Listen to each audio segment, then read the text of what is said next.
2026 T20 ప్రపంచ cup మ్యాచ్లను Bharat వెలుపలకు తరలించాలన్న Bangladesh cricket board అభ్యర్థనను అంతర్జాతీయ క్రికెట్ మండలి తిరస్కరించినట్టు తెలుస్తోంది. ఈ మేరకు జాతీయ మీడియా వార్తలు ప్రచురించింది. మంగళవారం జరిగిన వర్చువల్ సమావేశంలో మ్యాచ్లను భారత్లోనే ఆడాలని ఐసీసీ వర్గాలు బీసీబీ అధికారులకు తేల్చి చెప్పినట్లు పేర్కొంది. టీ20 ప్రపంచ కప్ ఆడటానికి బంగ్లాదేశ్ జట్టు భారత్కు వెళ్లకపోతే పాయింట్లు కోల్పోయే ప్రమాదం ఉందని ESPN క్రికిన్ఫో తెలిపింది. అయితే ఐసీసీ తమకు అలాంటి ఏ విధమైన హెచ్చరికలు చేయలేదని బీసీబీ వర్గాలు పేర్కొన్నాయి.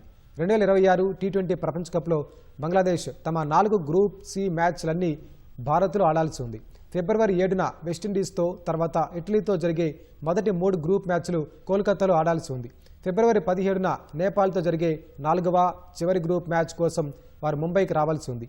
బంగ్లాలో హిందువులపై హింస పెరిగిపోతున్న నేపథ్యంలో బీసీసీఐ సూచనలతో ఐపీఎల్ జట్టు నుంచి బంగ్లాదేశీ పేసర్ ముస్తాఫిజుర్ రెహమాన్ను కేకేఆర్ రిలీజ్ చేసింది. ఇందుకు నిరసనగా ఐపీఎల్ ప్రసారాలను నిషేధిస్తున్నట్లు బంగ్లాదేశ్ ప్రకటించింది.